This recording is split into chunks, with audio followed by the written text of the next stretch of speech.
English. And I'm going to pause for a moment so that we can get you some directions in the event that you'd like to be listening to today's presentation in Spanish. Adelina? Buenos días a todos. Buenos días a todos. Vamos a presentar las instrucciones para que nos puedan escuchar en español. Ustedes tienen en su pantalla un botón que dice interpretación o interpretation.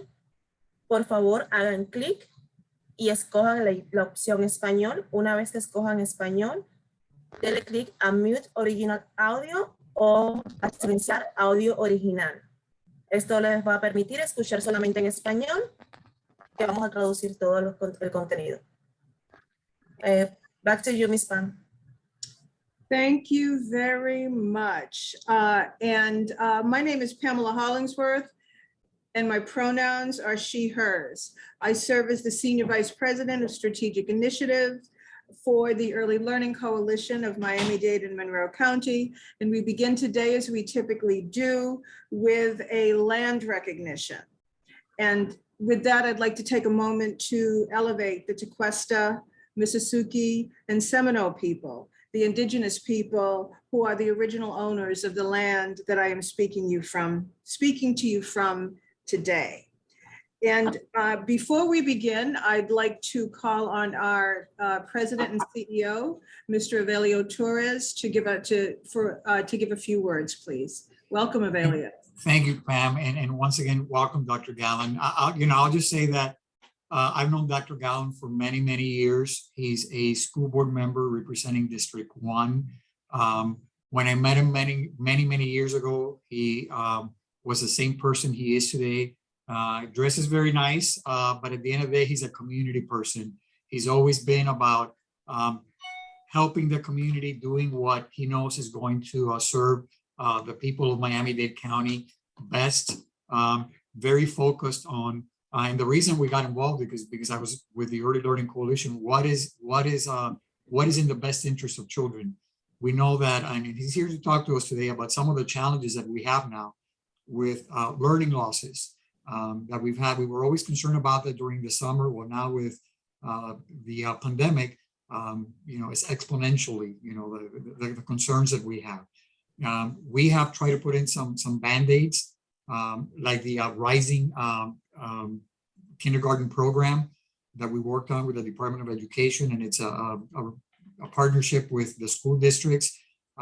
That is good, but it's not getting us to where we need to be. And we know we're going to have a big challenge. The regular school year is about to start. The school board members, as well as the superintendent, they have all been very busy, as well as our early learning partners, everyone trying to do the best that they can to get kids back up to speed, because we are concerned once again about, how far back the kids are falling in their education.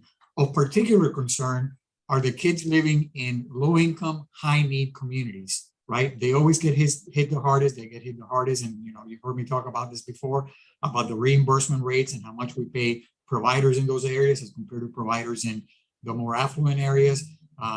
So the areas that sometimes need the resources the most, sometimes often get the least, and that is one of the things that I'm very happy to, work with our school district on, and with Dr. Gallen, because I know that we are all trying to bring resources, whatever those are. It could be working with the public library system. It could be with some of the federal dollars that we have now, $3 billion for early learning, and the school districts have, just as much or more to try to help with this situation. But we're going to hear from Dr. Gallen. I'm sure that he has some ideas, and again, we have an excellent relationship with our school district. I was with him yesterday, actually. As a matter of fact, the person who runs their early learning programs, who's also one of our board members. And I think by all of us working together, trying to do our very best and recognizing that some areas need more resources than others, we can get there. It's not going to be next month, or it's not going to be in the next quarter, but hopefully before the end of the next school year, we can get all the kids back to speed. But it's going to take a lot of hard work, dedication, commitment, and we need to be laser focused on bringing all the kids up together. So with that, Dr. Gallen, it is a great honor to have you here. I know how busy you are with the beginning of the school year, And I'm so happy that you're able to join us today. So thank you so much. Thank you, Avelio. And Dr. Gallen, if you'd be so kind, I'd love to just briefly do a suitable introduction for you, and a shout out to Mr. Jim Hodge, President of the Children's Trust, who is one of our participants here today, as well as a board member for the Early Learning Coalition. As Mr. Torres mentioned, we are going to be discussing learning loss today, and we are just honored to welcome Dr. Steve Gallen III, who is the elected District 1 school board member and vice chair for the Miami-Dade County Schools. Dr. Gallen is a lifelong educator who started his career as a classroom teacher. He then rose through the ranks as a professional educator, and over the next 25 years distinguished himself in the field of education. He became an assistant principal, and administrative director of operations, alternative education for Miami-Dade County Public Schools, and superintendent of schools in the state of New Jersey. On August 9th, 2017, Dr. Steve Gallen III was named the recipient of the National School Boards Association Council of Urban Boards of Education's CUBE prestigious 2017 Benjamin Elijah Mays Lifetime Achievement Award. And in May 2018, he was named Educator of the Year by Legacy magazine. In December 2018, he was appointed to the Florida School Boards Association Board of Directors. In November 2020, Dr. Gallen was re-elected unopposed to another 4-year term on the Miami-Dade County Public School Board.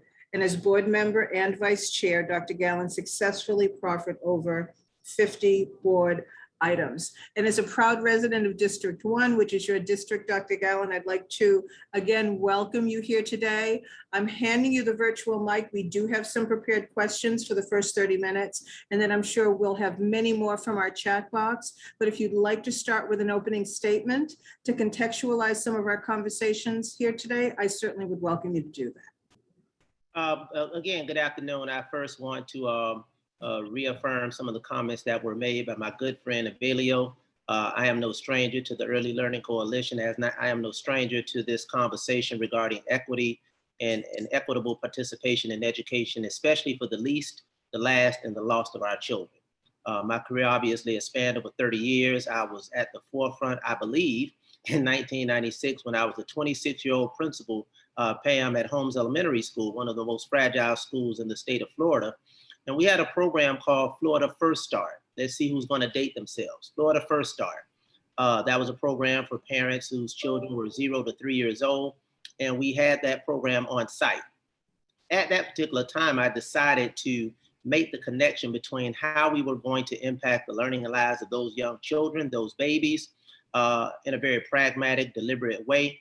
And that is to engage the parents. So what we decided at that particular time in 1996, at Holmes Elementary School, is in addition to the Florida First Start program that was being supervised by actually Ms. Bertha Neely, I think she's passed at this particular time, is to offer a GED program on site for parents. That was the predicate for what we have known for decades, is that the learning and lives of our children are often vexed, but are also ameliorated through the educational opportunities and explorations of parents. So we can ill afford to simply focus on our children without focusing on the parents. So I would like to utilize that as a predicate for the conversation, because while we're on the Zoom calls, while we're on the ground, on the front lines, working in our schools and our communities, in our classrooms, with our teachers and educators and our partners, we also have to make sure that we triangulate a strategy that deliberately and strategically and with high levels of accountability engage our parents. So I also like to utilize that as a predicate in giving you some context, because I think that was now about 25 years ago. I know I don't look that old, but 25 years ago, that was my initial journey into this as an educational leader. Fast forward, most recently, as we face the pandemic, we know that over the past 18 months, learning loss has been something that has been widely discussed, but it is something that is not simply a qualified discourse. it's a quantifiable discourse, meaning there's data to reflect the adverse impact on our students, specifically those who are from low-income families, Black, Hispanic, and whose home language is not English. And there's a recent report that came out to show that our students lost 5 months of learning in mathematics and 4 months of learning in reading. That may not sound significant to some, but we're not talking about flatlining academics. We're talking about regression. There's a difference. And when you're talking about academic regression amongst children who are already behind the 8 ball.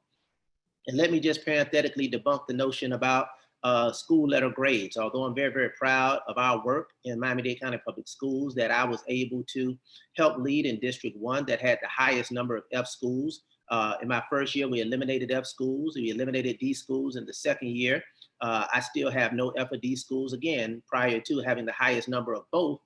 I still recognize that that is just one metric in our state's accountability system that really does not get behind the real issue, and that is our students' ability to demonstrate proficiency in literacy and mathematics.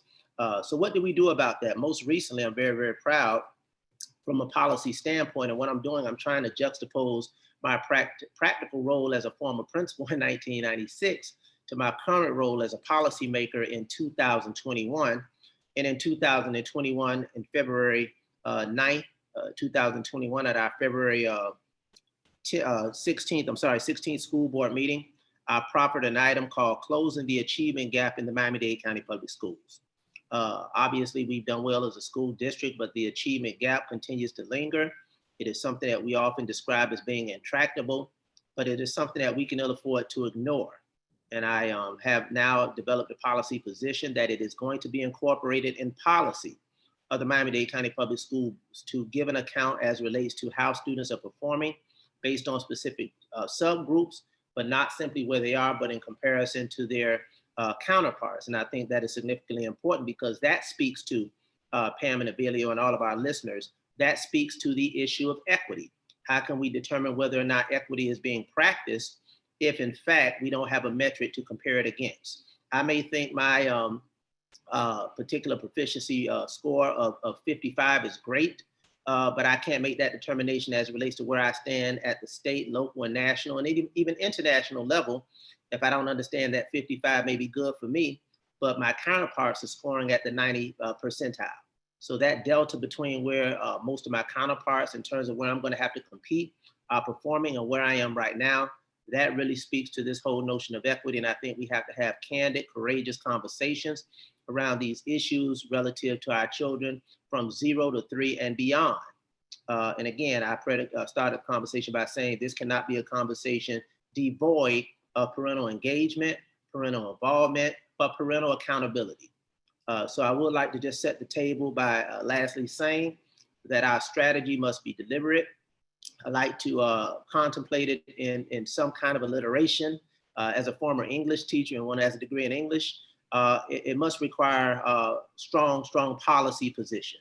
Very honored to have a policy role in the Miami-Dade County Public Schools right now, but we must have strong policy positions at every level. What is our policy position? Secondly, I believe our policy will help to drive our practices. What we set as a policy establishes our priority as an organization, as a school system, as an early learning coalition, as a county municipality, as a Florida state government. Our priorities are established in our policies. That helps to drive our practices. Thirdly, how do we formulate our partnerships? We can ill afford to do this alone. We can't do this in silos. So how do we look at our policies, our practices, and how do they connect to the partnerships that we establish, we maintain, and we foster? And we measure our partnerships. I will say parenthetically, as a former principal, once again at Holmes Elementary School, I was also principal for 7 years at Northwestern. I would always be intrigued by the fact that I would have partners who would show up every 3 years to reaffirm the partnership in writing. That reaffirmation of that particular partnership was reaffirmed in paper alone, because for 3 years we were not practicing that partnership. So I often believe that partnerships have to have a high level of accountability. And last but not least, we must have a relationship that is predicated on outcomes. I call that the last P, and that is performance. Performance. How are we performing?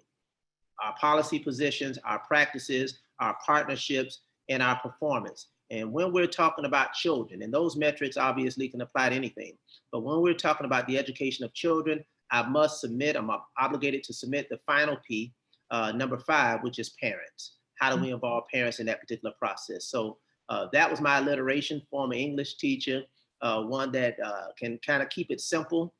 Those are the 5 Ps that we need to start to utilize as the fulcrum, as the foundation, as the catalyst, as the impetus, as the metric for how we're going to really start having an intentional, deliberate, strategic, accountable, and measurable strategy around educating our children at the earliest levels, mitigating and abating and eliminating the achievement gap, and addressing this issue at the onset of the pandemic that continues to linger, because we are facing a second iteration of the pandemic with the Delta variant. And that's how I believe we need to start triangulating our strategy, one that everybody can understand. We make it plain, we keep it simple, but we do it together. So again, thank you. I'm glad to be here, and I look forward to what will be a very lively and engaging discussion. Thank you. Dr. Dillon, let me ask you a question a little bit out of order here, but let me ask you, because you know, we're facing some of the same issues that the school district is facing. The mass discussion and the vaccinations are just sucking up all of the oxygen instead of focusing on everything that you just, you know, spoke about. Any thoughts on how we can get parents and everyone that's in this area just trying to focus on, you know, how do we help the children? How do we, you know, how do we deal with this achievement gap well, the achievement gap that we've had for years, but not only the achievement gap, but now the learning losses that we've had, because it seems like we are all over the place, not only in our own community, but you know, throughout the state, because this has been such a difficult issue to deal with, and it's such a new issue with the pandemic. So how do we get refocused? How do we refocus everyone on the children instead of on all of this other noise that is all around us? Any thoughts on that? Oh, absolutely. I go back to a conversation that I had as a school board member with one of my former colleagues. I won't call their name. They're no longer on the board. I have a great relationship with them.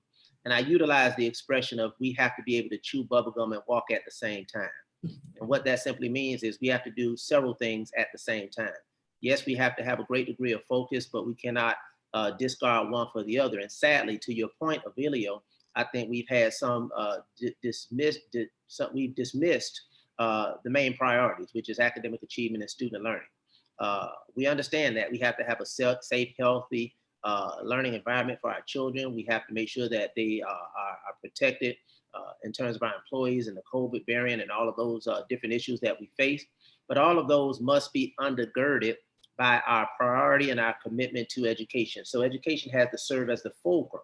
The fulcrum is what's front and center, what is the priority, and everything else has to be built upon that. So how do we do that? I think we not take a retreat in terms of going to a hotel or a nice escape location, but retreat. Retreat simply means sometimes to take a step back to move forward. I think at a certain point, we have to take a step back, take a pause, regroup. And I think this conversation is part and parcel to that particular process of really starting to take a step back and reestablish, not establish, reestablish our priorities, because we all know the famous quote, we know more than we need to know to educate our children whose learning is of interest to us.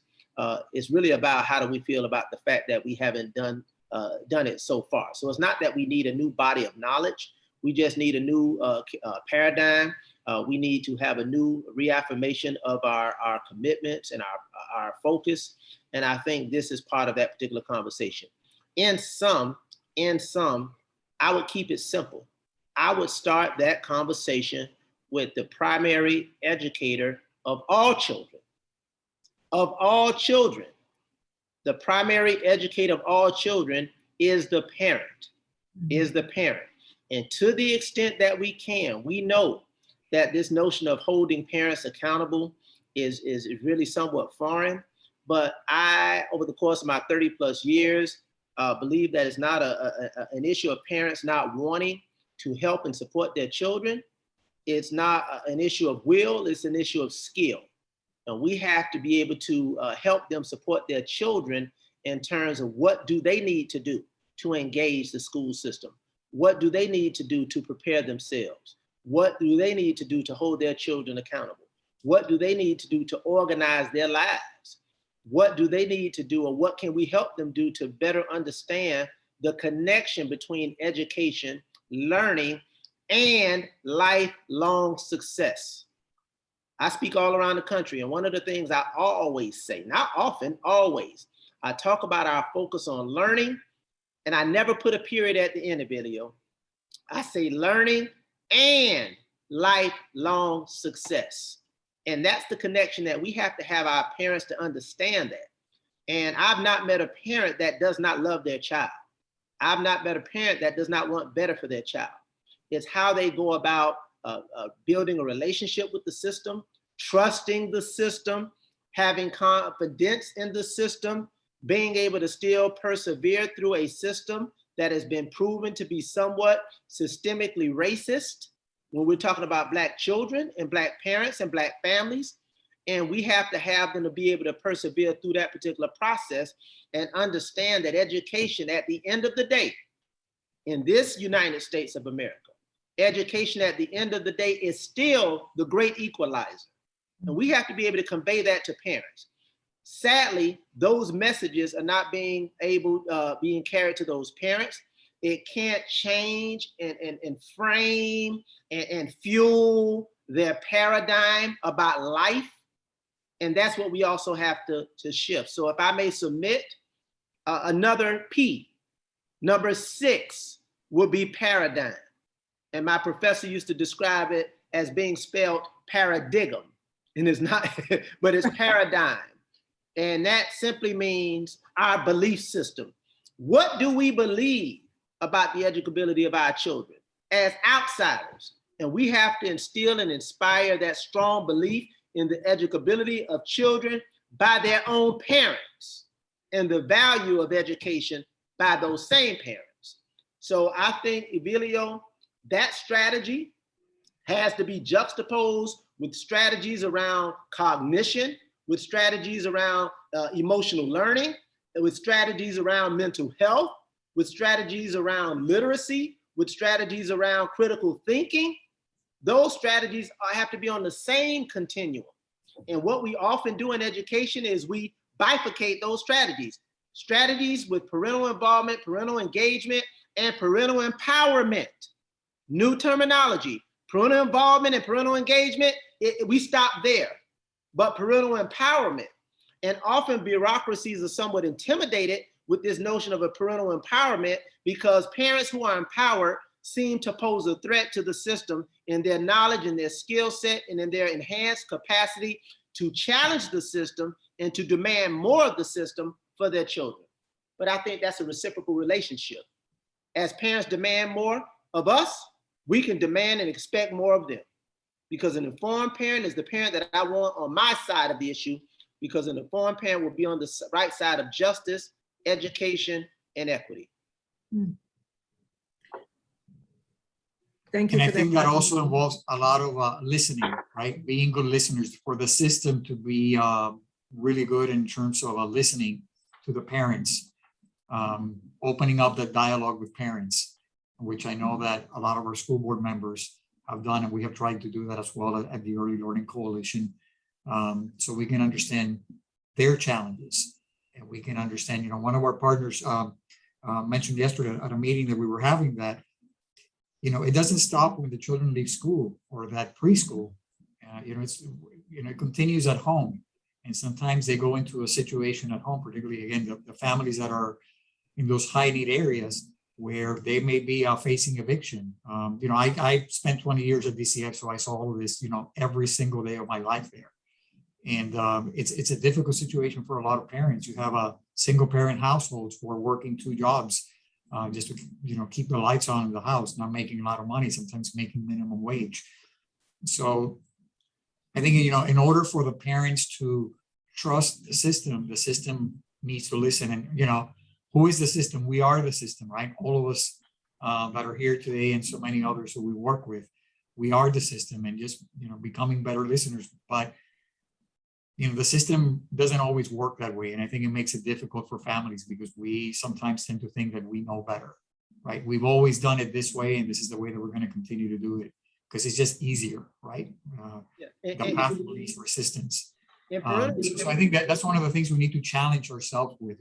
How can we do that? How can we become better listeners and not always take the path of least resistance, which is the tendency of bureaucracies. That is the tendency. It's the safe thing to do always. But I think we have a lot of work to do in that area, and important words, Dr. Gallen. So thank you. I won't monopolize the whole meeting, so I'm going to stay quiet, Pam. You take it over from here. No need to apologize. It's turning into a fireside chat and we love it. Thank you so much. Yes, and one of the things I'll say as a comment on that, I travel around the country and speak in different places and consult in different places. And one of the things, I walk into schools and districts and organizations that deal with education. And one of the first things that is offered up in the challenge to deal with student performance and academic achievement is most people walk up and they hand you a school improvement plan. They hand you a set of data relative to student performance.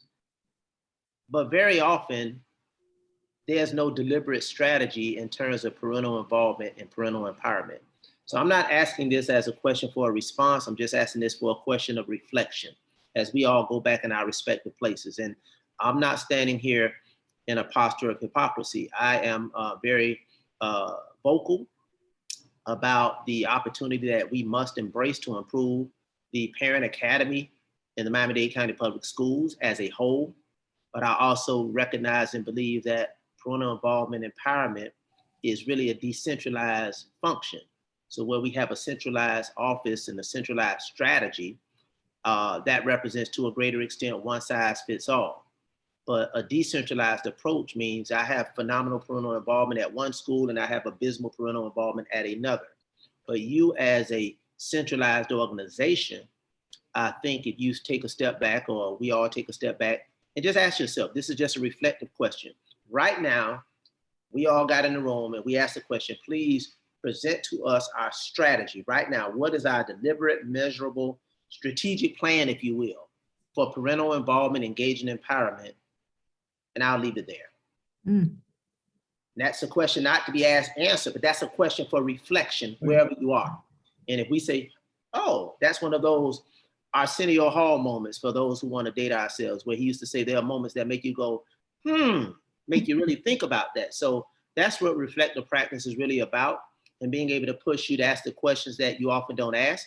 Because as you mentioned, Evelio, we don't ask some of those questions because we can't stop to think, because of the cacophony of the moment, the cacophony of mass, the cacophony of student performance, the cacophony of funding, the cacophony of financing, all of the noise.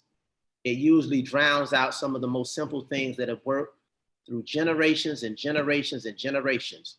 And that is the fact that parents are the primary educators of their children. Thank you for that, Dr. Gallen. And to follow up just a little bit with your alliteration, and by the way, the chat box is repeatedly, there are several participants asking about, I think we got up to, was paradigm the 6th or the 7th? Yeah, paradigm is the 6th. Is the 6th P. And so several have repeated that in the chat box. You have laid out several big, bold visions for the school year and strategic ways of, for instance, engaging parents. Could you share a little bit more about what some of those big, bold visions are? What are some of the lessons learned inside of this pandemic that are enabling the school district to serve children better and better? I think the urgency of now, many of our parents and quite frankly, our community and society have come to recognize the value and the impact and the role that public education as a system plays in the everyday lives of people, children, and families and society. So I think our ability to utilize that particular platform of respect and impact gives us a new bully pulpit, if you will. And I don't mean that in in a negative way. And I have to be careful using the word about bullying with everything that we're dealing with at the state. But I think the board responded resoundingly yesterday with a 7-1 vote on the item that I proffered for protecting the health and wellness of our children. But when I say bully pulpit, you know what I mean. That's a big place to speak. I think we need to continue to elevate our work around that particular issue because parents more than ever value what we do. But I say the moment of now. I said the moment of now. Janet Jackson often says, what have you done for me lately? Parents in the community and society as a whole really appreciates the stability, the continuity, and the safety that schools have provided for decades, for generations. But sadly, schools have often been taken for granted. And what we do, what you do, what we collectively do has often been taken for granted. And I think this moment of now is an opportunity for us to really lock in and lean in to how parents need to value and become more critical partners in that particular process. Number one, that helps to shape the paradigm and how they respect what we do. Secondly, I think once again, we have to be strategic. And for me, this is not a new body of work. Prior to 2016, I made a promise that I would continuously engage the community. I've always had town hall meetings from the time that I've gotten elected, and I've been consistent with it. During the pandemic, I have virtual town hall meetings. During the pandemic, I continued to utilize technology and expand upon the digital framework to communicate with parents. I've never lost communication with parents. I was able to utilize social media to find a parent of 5 children that did not have a car, had to go to work, knew we were giving out free food because that was a policy position I took back in 2017 after Hurricane Irma, that we feed our children. That just didn't happen. That became a policy position. I proffered an item after Hurricane Irma when we shut down our schools for 11 days, thou shalt feed the children. So we did it for a while, but I wanted to make it a policy position so that it extends beyond. And that parent knew that because we were posting it, but she didn't have access to get it. She had to go to work. So through social media, she didn't have my phone number. The district offices were closed. She inboxed me and said, I want access to the meals. I have to go to work. I don't have a car. We connected with that parent and we got those resources to her children at her house. So again, parents understanding how they can access technology, how we can better communicate with them, and how they can be informed. Who would have thought? Historically, we would have probably anticipated we don't have the ability to stuff book bags with letters to children. How can we get the message out to parents? Okay, we would assume we'll put it on television. How many parents may or may not have cable? We'll send something on the Connect Ed phone. How many parents that we know in our communities that we serve change numbers like they change clothes? So the numbers are not up to date. But what we do know is that social media is a fluid, very dynamic, very impactful medium to communicate with parents. So that's what I've come to effectively do. As you indicated, what have I done? That's something that I've done. Ironically, I may have been about 3 to 5 minutes late. I was finalizing my podcast that will be aired this weekend. First podcast I'm doing called In the Meantime. And it's just a conversation that I'll talk to parents. I've been utilizing that hashtag for 4 years. And I was asked to do a podcast, a video podcast. We're going to talk about things in the community, things in education. And again, always pivoting, always elevating, always thinking of new ways to connect with parents, children, and the community. And last but not least, since we are moving back to in-person, I'm going to continue my rounds as I have done for the past 4+ years in churches. I just spoke recently at the town hall meeting held in Miami-Dade by Councilwoman Linda Julian. I did one with Councilwoman Iguodaro. So again, staying out there, informing parents and staying connected through whatever means we would have. So one was virtual, one was physical. Today, I believe this is another platform for us to continue to do that, but we have to have a strategy to do it. And although I appreciate the phone calls, absent the phone calls, I still have a strategy. I have a schedule. If nobody calls me, I will already have in place my own strategy to reach out to parents and make them more accessible.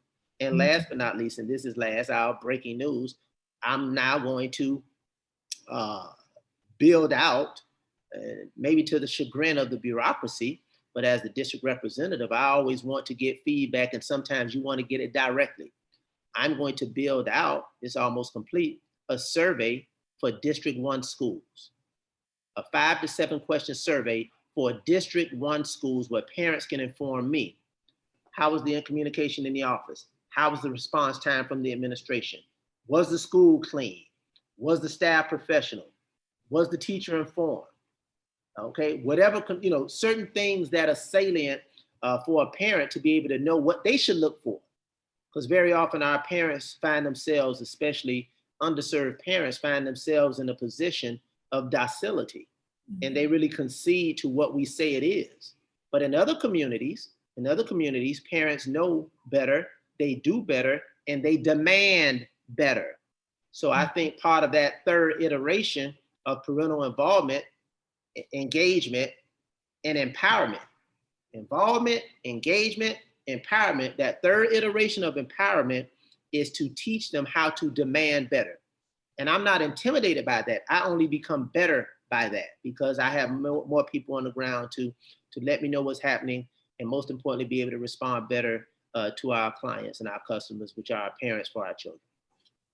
Dr. Gallen, you mentioned your podcast. If someone wants to search for your podcast to listen to it, what would be the best, the easiest way to do that? I'm going to post it on social media. It's going to be on my YouTube channel as well, but I'll have that information. I'll get that information out. I don't know who follows me. In the end, maybe I'll put my social media pieces here. I like for Facebook pages, but it's going to go live probably Saturday. It'll be a video podcast, and I'm going to do it on school board related issues. But I'll have that information. It's going to be on my Facebook, absolutely. It's going to be on the YouTube channel, and it's going to be available. I'll probably post it on Twitter. But definitely. Okay, well, we'll be happy to share that link for those who want to listen to it. Thank you so much. Thank you. I appreciate that. It was going to air tomorrow, but I got after the vote last night, I got a couple of demands for some things. I just got a call now. MSNBC wants to do an interview this evening and some other interviews after the vote. So I want to make sure I deal with that. But I have to get it out this weekend, probably Saturday, because it's a back to school message and a back to school podcast for parents. And it's really a reflection on the pandemic over the past 18 months. I'm going to try to cramp it into 15 minutes. Well, good luck with that. And thank you for that, Dr. Gallen. And I would actually offer a 7th P, because clearly proactivity, being proactive is very much a part of your work and your dedication. And we truly appreciate that. You know, very often and pretty consistently over the past several months, the term Summerslide has become synonymous with COVID slide. Yes. Could you please, Dr. Gallen, talk a little bit about how you're seeing it inside of the school district and the many avenues that you're taking up in order to mitigate COVID or Summerslide? Yeah, and I'm glad you mentioned that, because thus far, it had been really a discourse, absent data. A discourse, absent data. Although we often lament around some of the issues that come out of the state, and I am one, I think the state was rather fair and appropriate in its equitable distribution and continuation of funding in light of some of the issues that we had last year, meaning they continue to fund us at the appropriate levels despite some of the challenges with student counts that we had. Secondly, the state suspended testing of students and the accompanying accountability metrics, letter grades, et cetera, ratings. But the discourse had taken place over the past 12 to 16 months. Summerslide last year, it was really Summerslide last year. It wasn't anticipated this year because this year we had summer programming.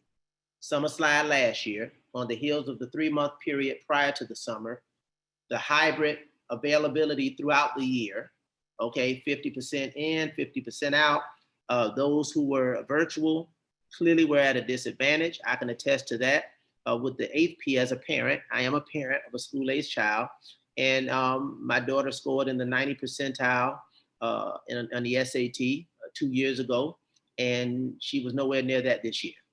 Okay, nowhere near that. So I have a perspective from a parent's point of view, and that was because of the virtual learning model, which we know from every indicator is not the best modality for teaching and learning. However, this whole notion of academic regression was simply left to be a narrative, a discourse, because we didn't have data. So how do I feel about it now? It's not how I feel, Pam, it's what I know. It's what we know. We now know that the academic regression is not simply a discourse, it's not simply rhetoric, it is reality. The data across the state and across the nation, as I started out with my initial comments, students' performance they've lost 4 months, they regressed 5 months in math and 4 months in reading. When you start to quantify that with the SAT scores, you quantify that with the FSA scores, you quantify that with the ELCs, the academic regression is pronounced, it is confirmed, and it is horrendous. So we now know what we felt. We've confirmed what we anticipated. Now, what do we do about it? I did another item recently relative to the $1.1 billion that Miami-Dade County Public Schools is getting from the American Rescue Plan Act. I got a jump start once that announcement was made to make sure that the board in its policy-making role, in its fiduciary role, and in its role as the ultimate authority for academic accountability in the operation of the district had a plan. So it was no longer going to be the infusion of these federal funds to the administration.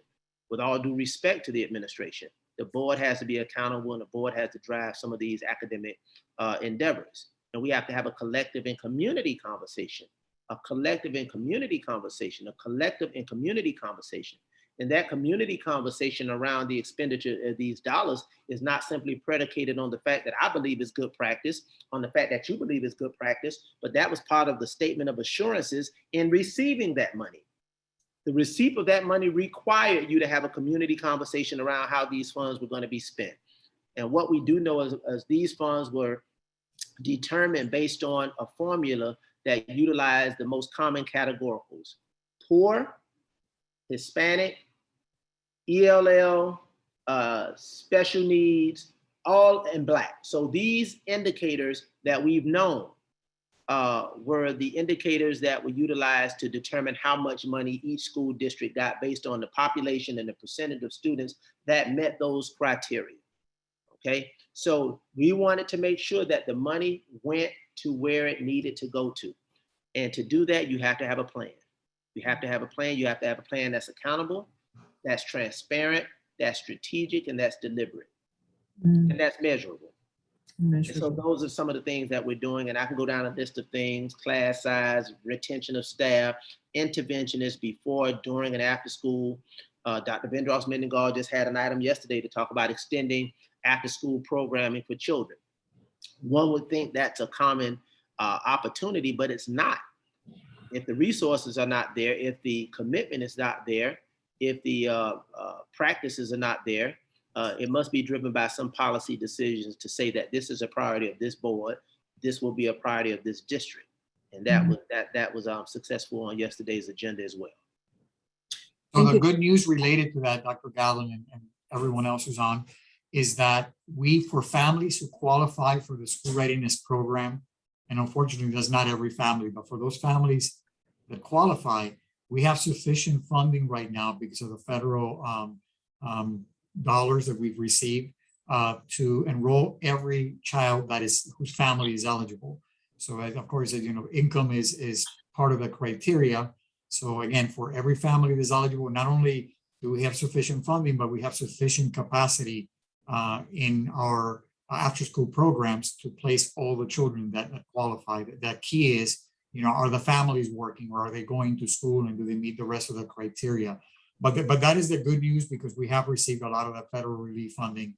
So great opportunity. I'm glad to hear the school district is looking at that also, because we do need to do a lot more extra than we've done in the past. So that's great. So between what the school districts are able to do, both in Miami-Dade and in Monroe County, what we're able to do, and the Children's Trust has also been funding for families that do not qualify for the school readiness program. They have also been funding scholarships, and about $10 million worth of scholarships every year.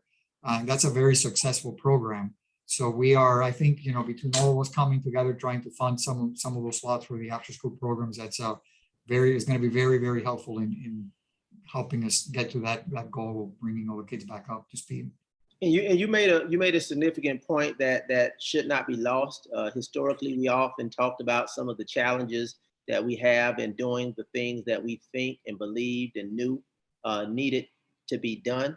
That conversation was always impeded by one challenge, and everybody knows what that challenge usually is. The major impediment to doing what we believe we should do for children, the major impediment to doing what we believe and know is best for children and families, it usually comes down to what impediment?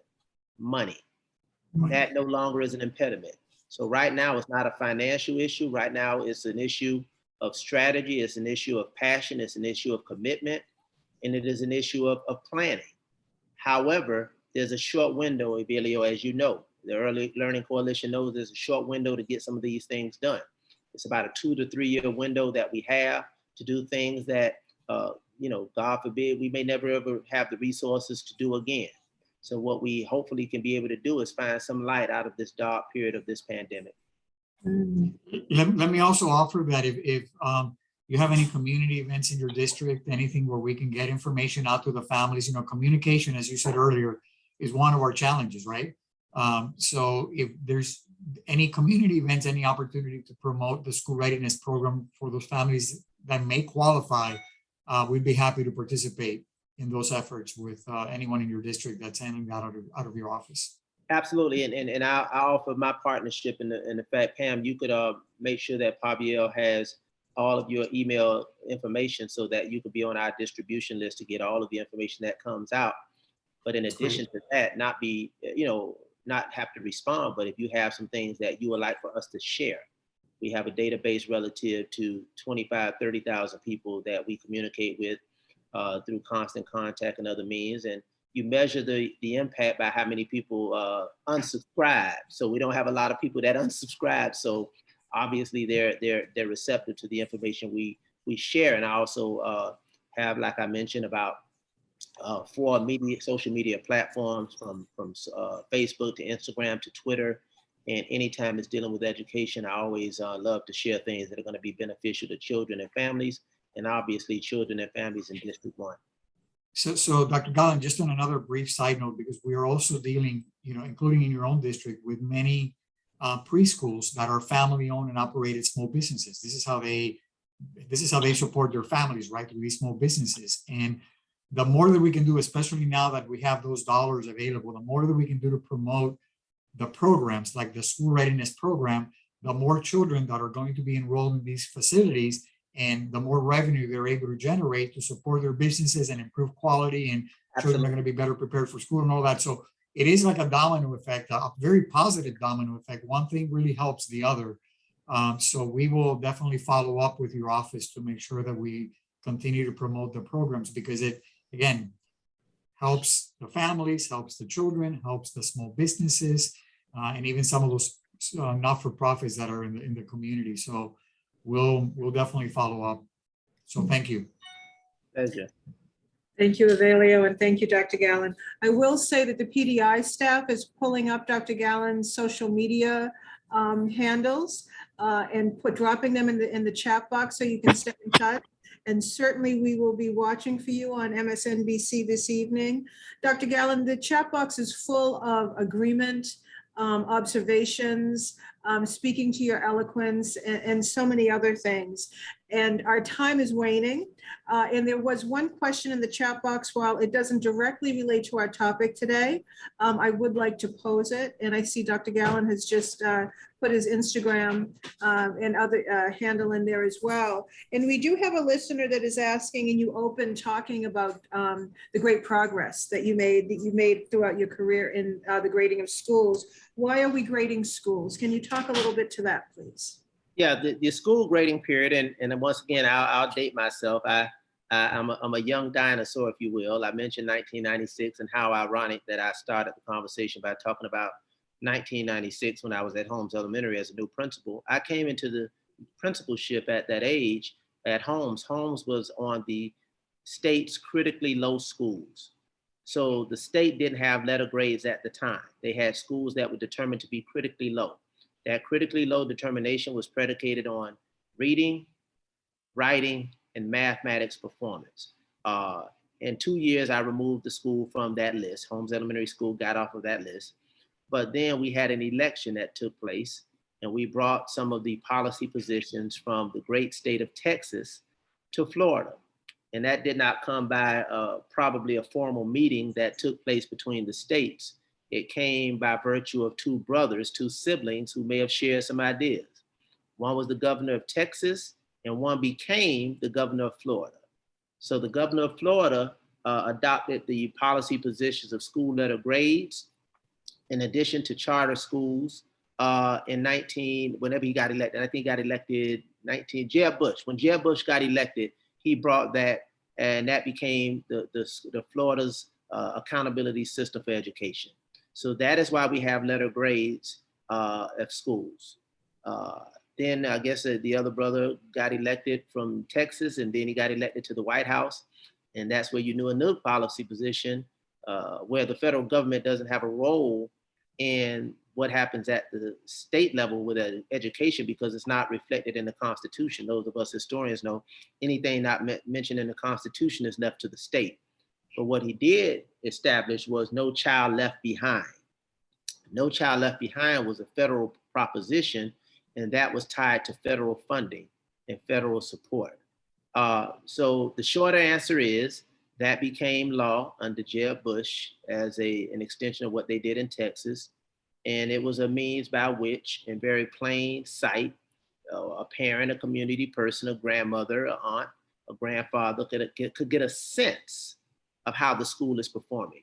And I say that parenthetically, and I say that with punctuation, can get a sense, because you can have an A school in a high school that has a 30% proficiency rate in reading.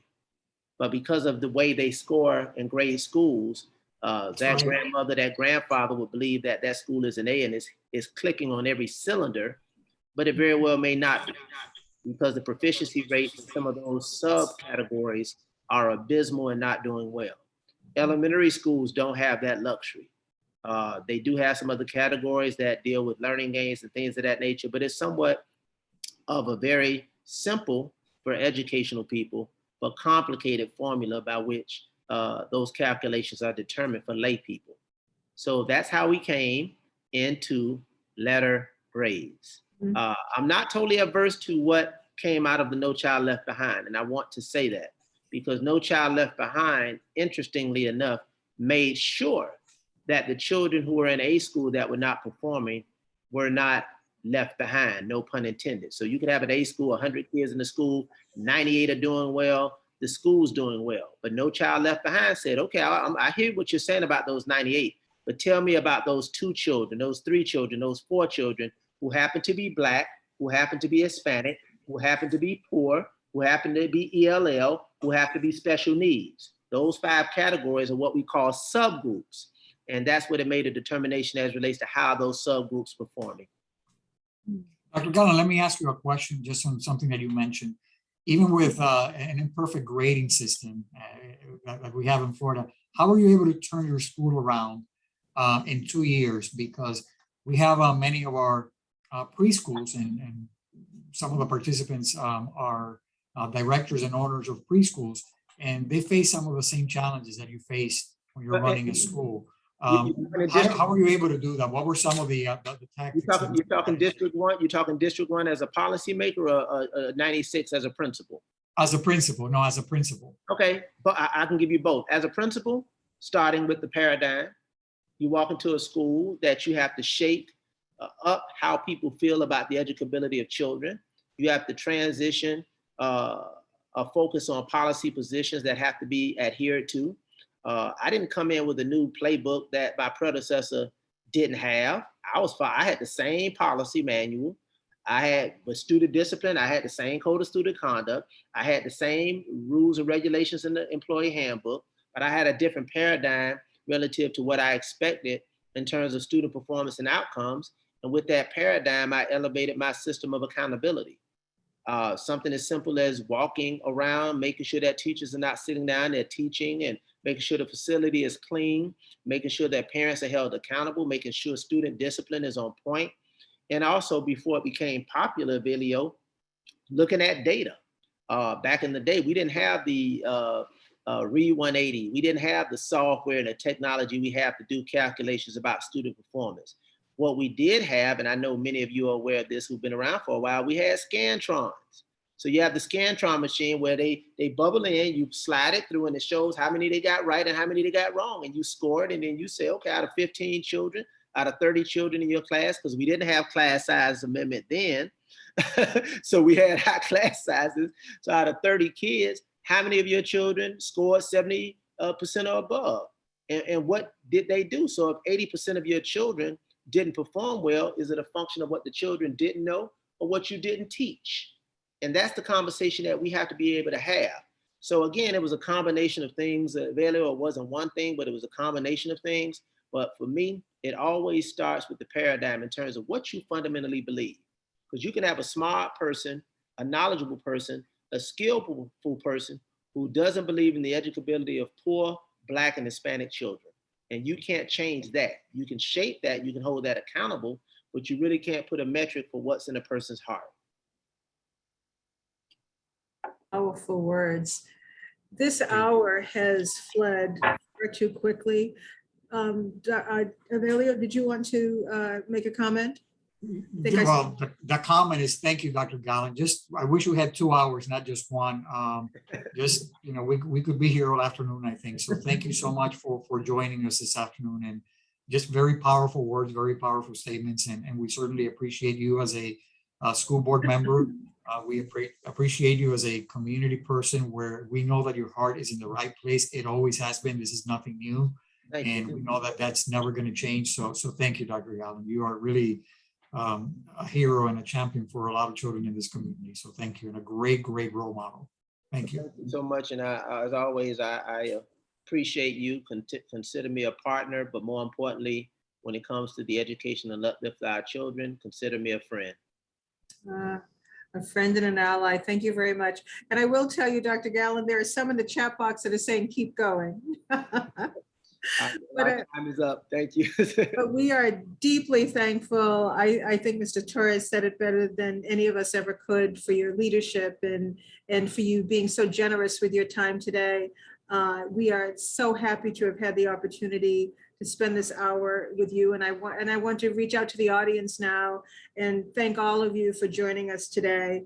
And we look forward to seeing you on the next third Thursday, which will be the 16th of September at 12 noon for ELC Talks Through an Equity Lens. And at that time, we are privileged to elevate the conversation around body shaming, bullying, and obesity, how it impacts children, and what we can do about it.